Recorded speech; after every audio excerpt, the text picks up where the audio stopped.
Hello, I am your host, Kathy Chester, and welcome to the Move It or Lose It podcast, a podcast about all things that move the mind, body, and soul. The Move It or Lose It podcast is for information, awareness, and inspirational purposes only. I am not a doctor, and I don't even play one on TV. So please consult with your doctor before making any medical decisions. The views expressed by advertisers, guests, or contributors are their opinions and not necessarily the views of the Move It or Lose It podcast. Hello, welcome to another episode of Move It or Lose It. Today, we are very excited to have Stuart with MS News and Views. If you've not heard of him before, then, okay, he's going to correct me. Founder and president of MS and Views and News. And so very excited to have you on, Stuart. I was very happy when you were able to interview me. I think it's been now almost 2 months. So I really enjoyed the interview and enjoyed your company. And so now I get to get you. So thank you very much. Thank you very much. So yes, you interviewed me. I'm sorry, I've been very far behind in getting things published, but I did publish our video today. And so people can be out there and see what we did. So great. But you could see on my at the bottom of the screen there, you could see my name, full, first and last. You could pronounce it however you wish, but it's still spelled the same. Okay. Yes, got it. And it's Views and News, Stuart. Don't call it News and Views. I don't call it News and Views. Just teasing you. We leave that for others to do. Right. Okay. So I'm excited to interview you because I was in the hot seat last time. So you were diagnosed. I'm going to go back to diagnosis and then we'll go before that. But you were all the way back in 1998. That was your diagnosis year, right? Anything super exciting? Was it a holiday? Actually, it was a whirlwind adventure. I was traveling for business. I was in a town called Tegucigalpa, Honduras. Oh. And the right side of my body totally shut down and I couldn't get out of bed.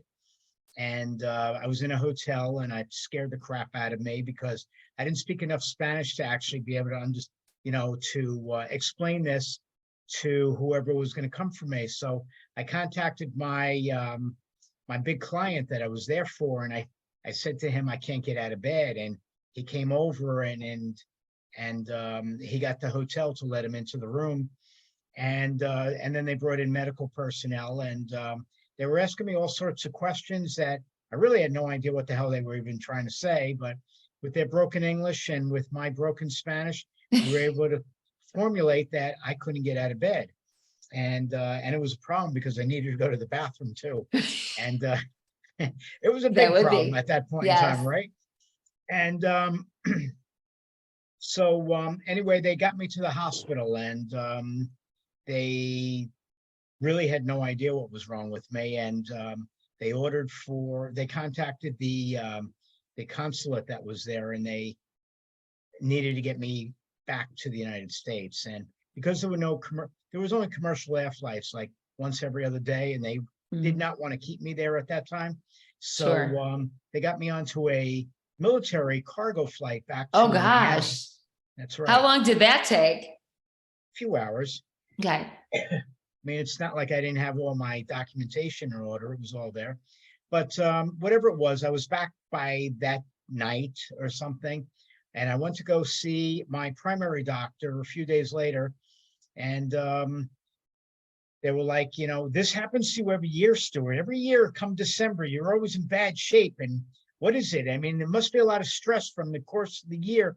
And why don't you just take the rest of the year off? It is December and you don't have a lot of business in December. So I said, well, what happens if, I'm still not able to move? And he said, well, then we'll get you in to see a neurologist. And I said, wow, a neurologist, what the hell is that? And so I looked it up when I got home and I said, I'm not waiting to the end of the month. That's crazy. I could barely move. So let me get on and see what's happening here.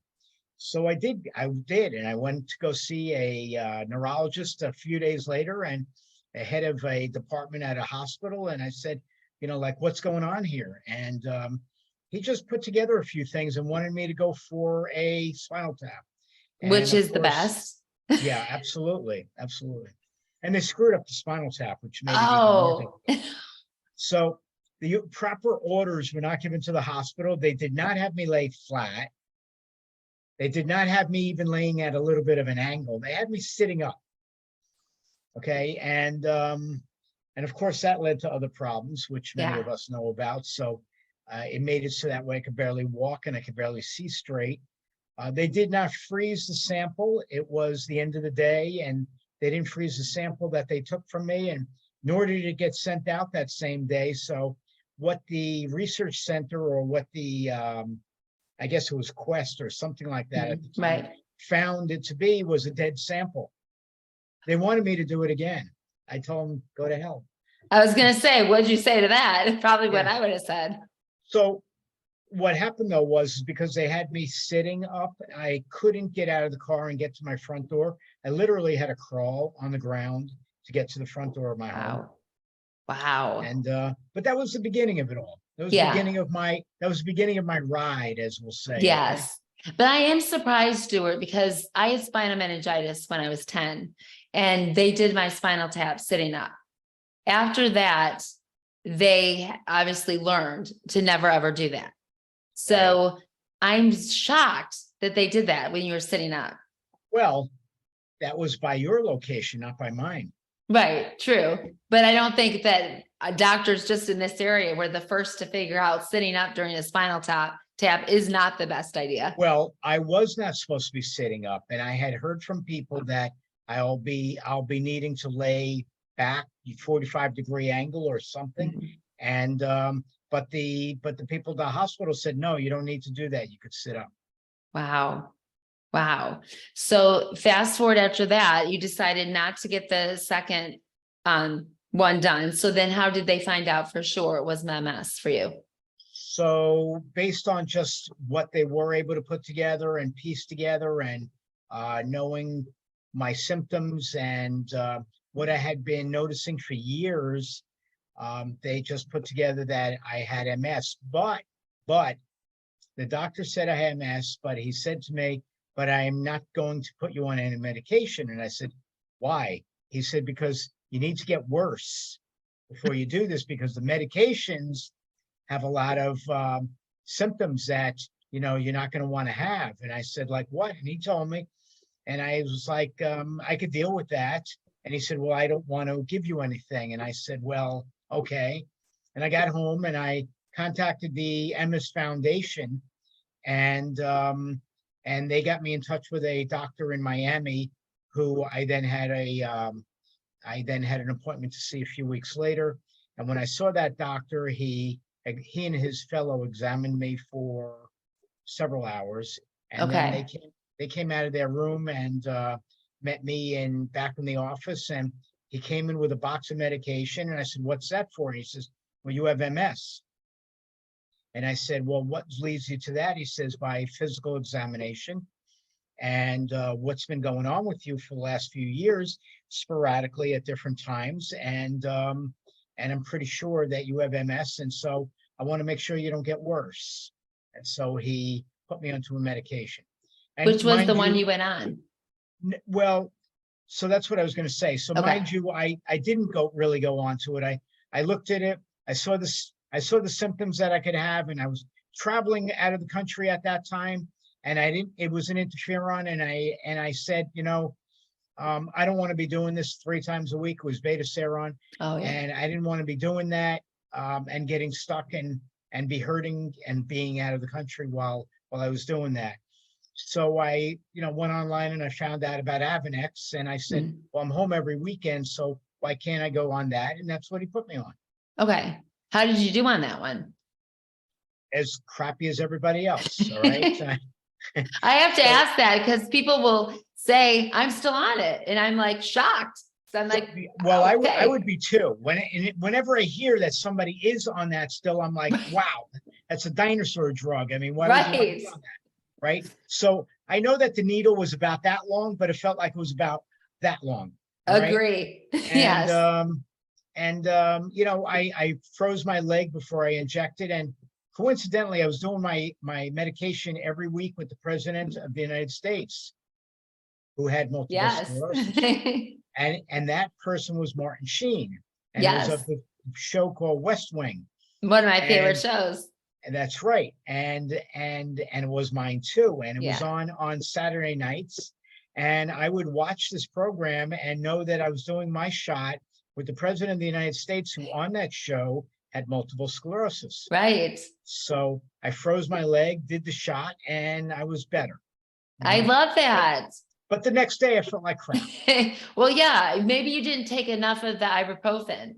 Because remember, we could take, what was it? 4, 4, 4, 4. I was like, our liver will be gone. It won't Well, matter. I didn't like taking pills, so Yeah. you know, I took the one to just do the injection, and then I was just feeling like crap after that. Right. Right. I love that you were able to do that. Okay. So off this, but just a nerdy question. How many times have you watched the series since then? None. Really? Yeah, really. I've watched it twice. I don't watch TV. So I don't like it, but I like to do it on my own, you know, where you can, no Well, commercials.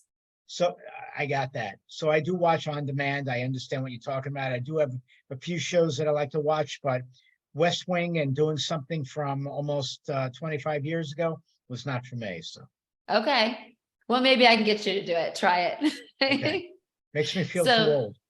Oh, well, yeah, but you know, it's okay. We did that during COVID. We watched ER again. Right. Talk about feeling old. I was like, whoa. We are, yeah.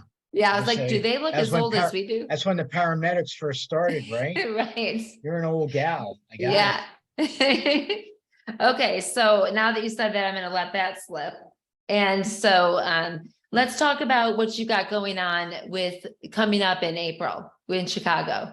So let's transfer all the way to that. So first off, yes, I was diagnosed in 98, and after that, I became very much a pro advocate for myself and for others. I got involved with the National MS Society. I was diagnosed in December 98, and in 99, I got very involved with the MS Society. And that year, I was asked to chair. Well, it wasn't that year. So it was in March of that year that I found out that I would be chairing a walk the following year for the National MS Society. And I put together a team of people that I had met at a support group, and we were all part of that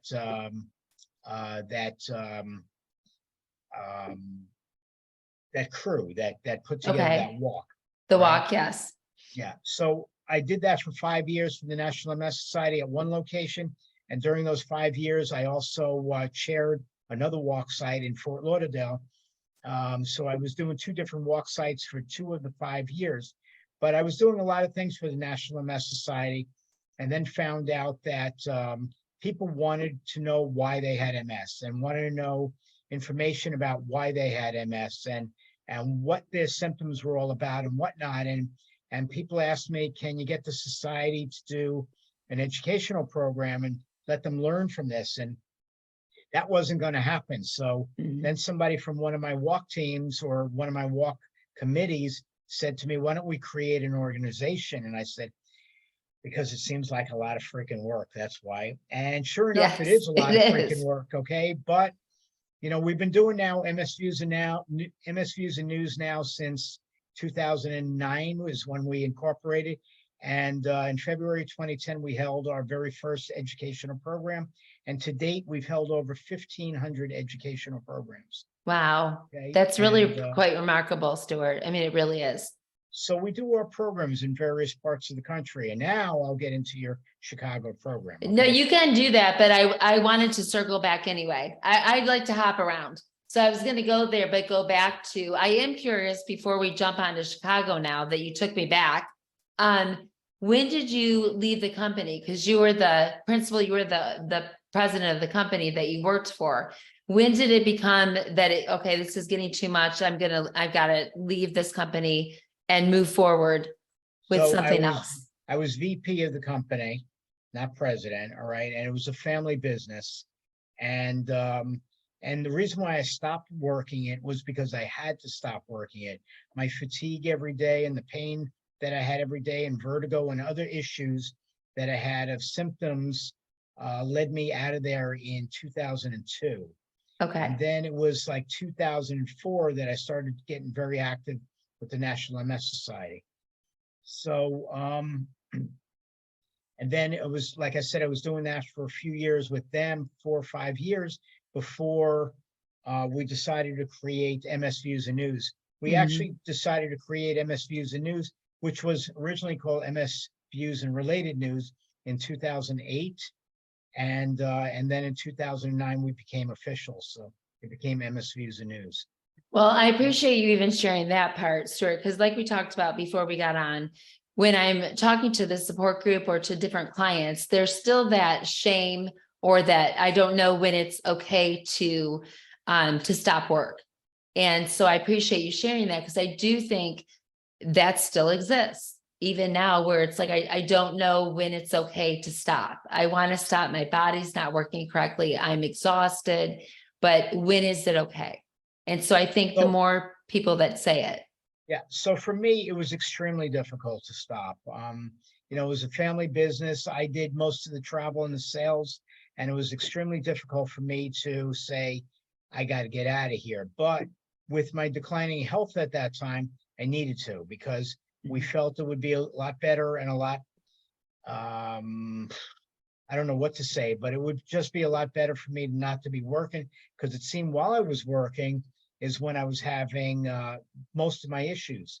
Again, whether it was being caused by the stress, the challenges of the job, traveling, and et cetera. It was just, it just became an issue where I couldn't get through each day. And, it was, driving home, I was only a 40-mile drive, but yet I was finding I couldn't get off the road. I couldn't think clearly to know to get off at my exit, and many times found myself 2 hours north of where I lived.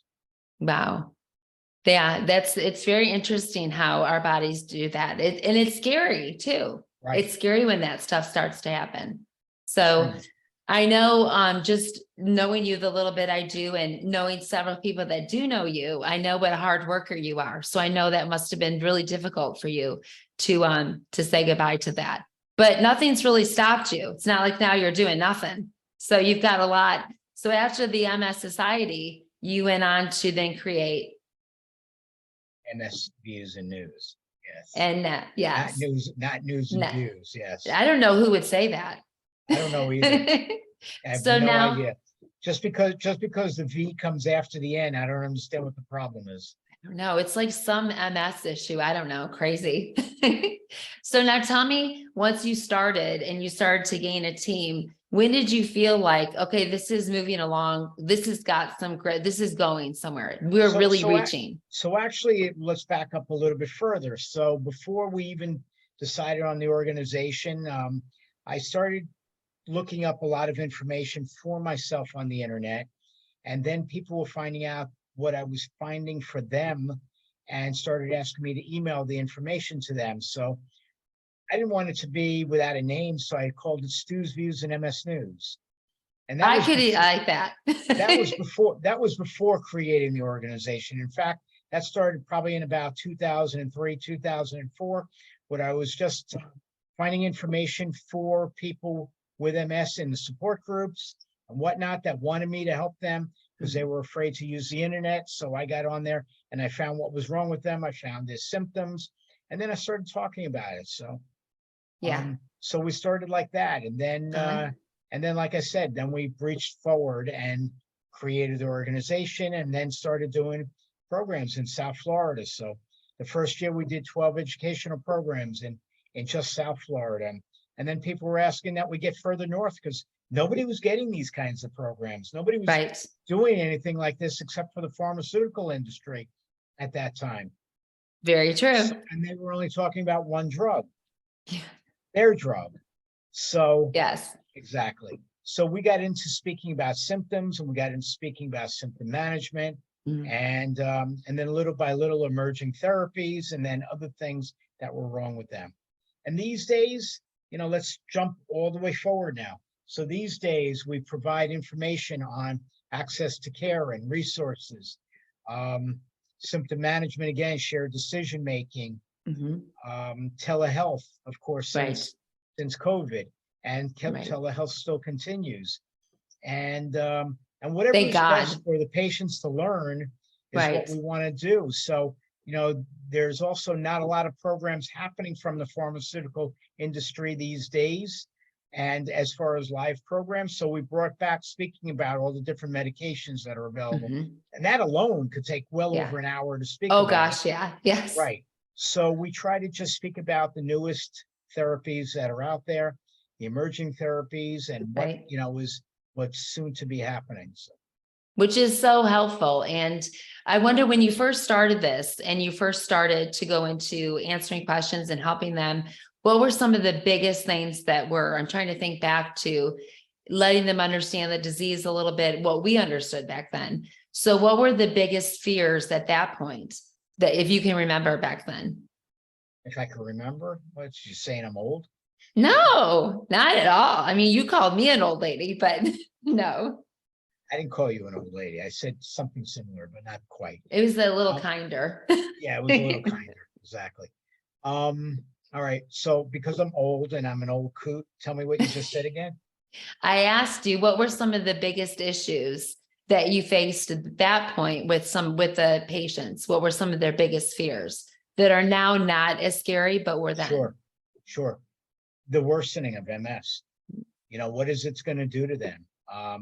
And these days, you can walk into a support group meeting and maybe you'll find just a few people using mobility devices.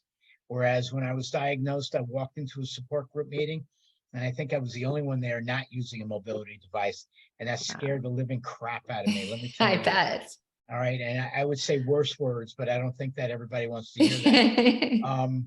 Out to make it rated R. Exactly. I mean, nowadays it's rare that you see, mainly because the people that are very seasoned with multiple sclerosis feel that, going to support groups is not really for them,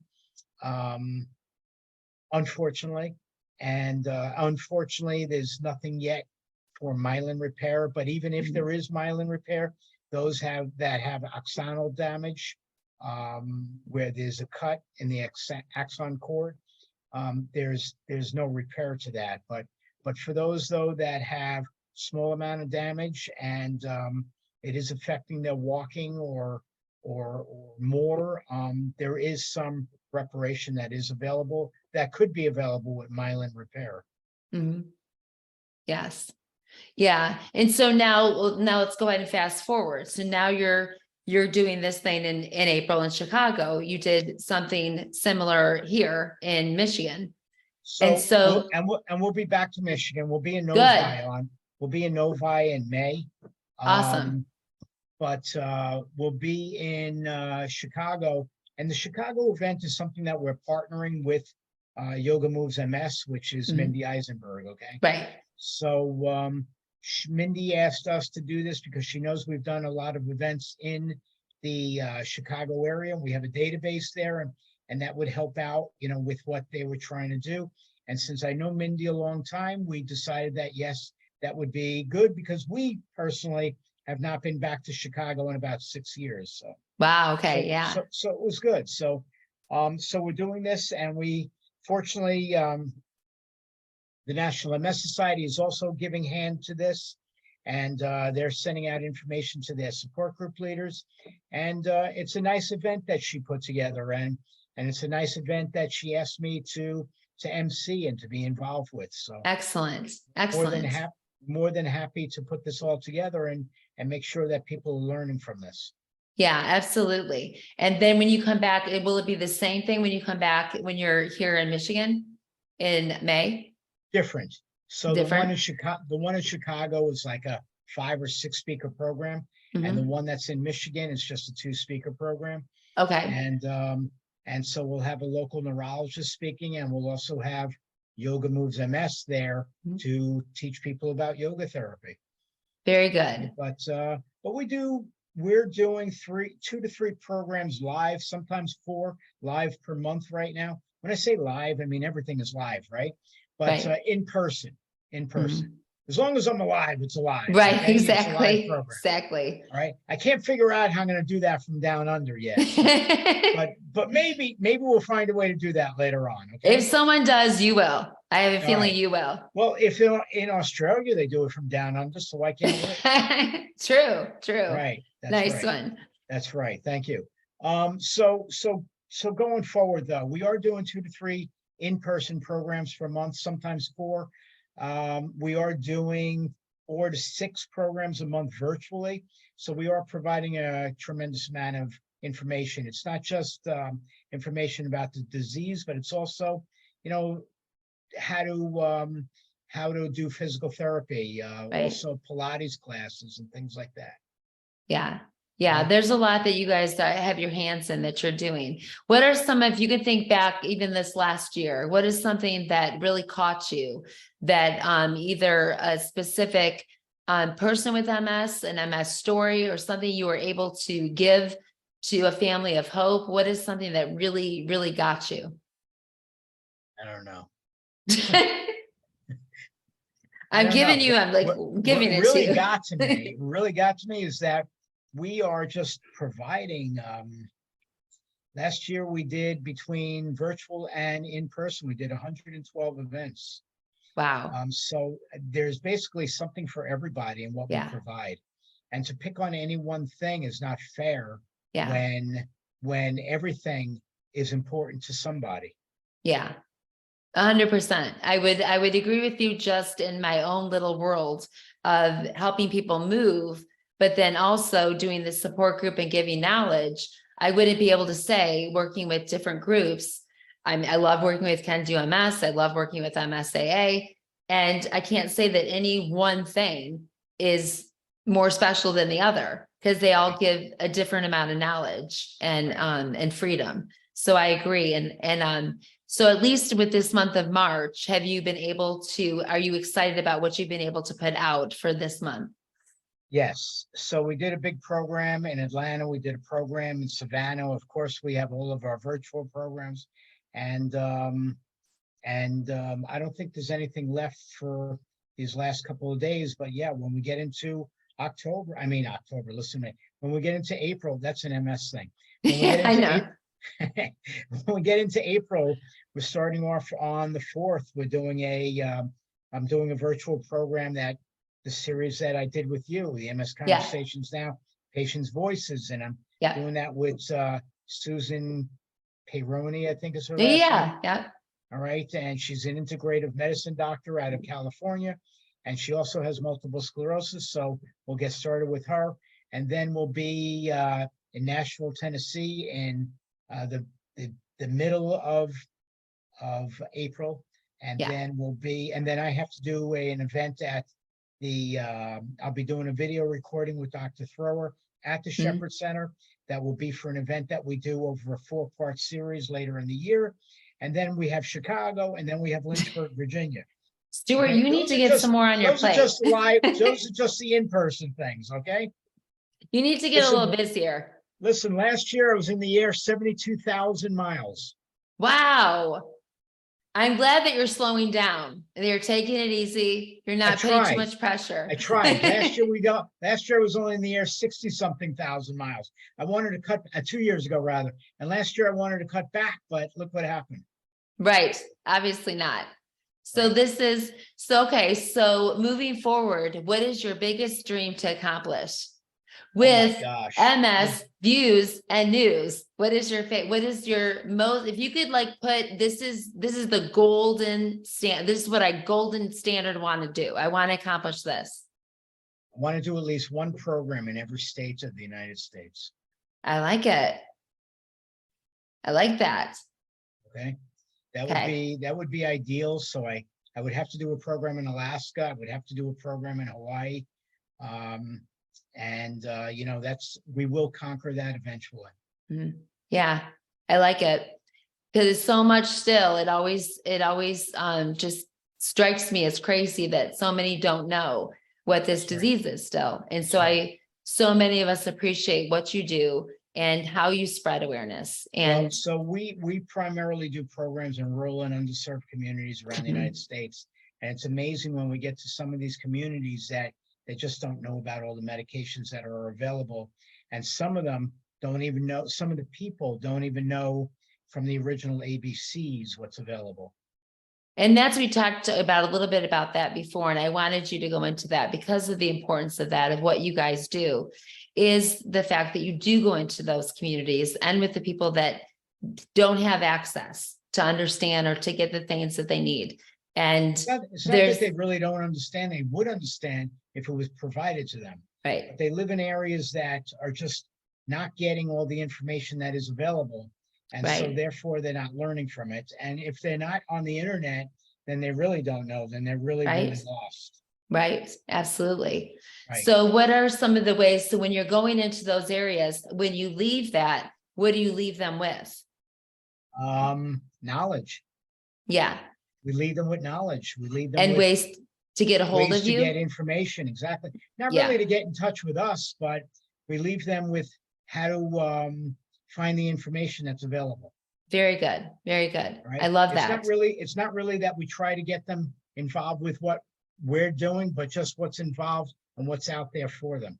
Right, right. Well, it's your passion, it has been, to bring education to Right. around to for MS and to explain it, and so that people understand it and understand what it is that they're facing.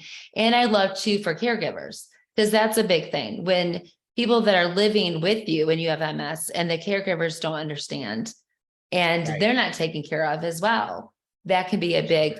So how did that become something that you were passionate about as far as reaching caregivers? Well, that's the hardest thing. So it's just trying to get them to be, we always promote our programs that we want you and your care partners involved with the program. Okay. And how many end up showing up for the care partners? Well, I would say about 40% of Okay. our audiences are with a care partner. Okay, that's great. Those are great numbers. Yes. Yeah, those are, but you're doing something really well, because that's tough to get the care partners involved a lot of Well, times. the biggest thing involved is to let people know that I too have MS. And Mhm. so with me having MS, it gets them more involved with even wanting to be at these programs. So 100% agree. I think that there's the validity to that. And I know that with what I do is that I have it. So Right. I can speak to you and I can work with you because that's right. I have this fun disease too. So I absolutely Exactly. agree. It is a lot of fun. Look at all that we're doing. Look at all Right. that you're doing. Look at all that Yeah. I'm doing. So yeah, we've made something of it and we're using our talents to go further along with it. Yeah. And that's, I think right there, what you just said is the most hopeful thing, because I believe, and I'm sure you remember that diagnosis and really understanding it to whatever degree we did back then, is that what does this mean? Is everything over? And can I still be hopeful that I can live some kind of a fulfilling life? And I think Right. when they see people that are a smidge older, that like you and myself, they're able to see, yes, life goes on and it can be very fulfilling, but it has to be a choice, and it has to be a choice in all things, how we deal with our bodies, what we eat, all those kinds of things. That's So correct. I very much appreciate what you're doing there, and also the programs that you're putting on with yoga. I've also known Mindy for years, and really very much appreciate how you are coming in, not just like giving up, but just keep pushing to get this message across. Well, And everybody should be working with everybody that's in this yes, field to make sure that people are learning from it, whether it be you working with Mindy or us working with Mindy, but people should work together yeah, because it is beneficial for everybody else around, all right? Everybody yeah, that's needing it needs us as the right. leaders to help them learn more from it, so. Yeah, amen. You couldn't have said that better. I think the cattiness or trying to have your own little castle is not. We have to work together to Right. spread this awareness. That's right. So Well, Stuart, stay on for a second. We're going to say goodbye and thank you so much for being on this. You Well, thank know you. where to find him. And I Thank you really very appreciate much. you being on this. You are Sure. a huge, you create a lot of light and a lot of knowledge in what you do. And I, for one, and many others, very much appreciate you. Thank you. You're welcome. Have a great night. You Be too. well. Bye, guys. Do you guys enjoy? We will see you in a couple of weeks. Thank you. Bye-bye. Well, thank you so much for joining us today on Move It or Lose It podcast, where you can again find us wherever you like your podcast, whether it's Apple, Spotify, Stitcher. Join us on that. And we can't wait to see you again. We're going to have a lot of exciting guests and working together. And as always, you'll hear us say at the end of every podcast, we are stronger together. So let's do it. Let's become stronger together. Have a great day.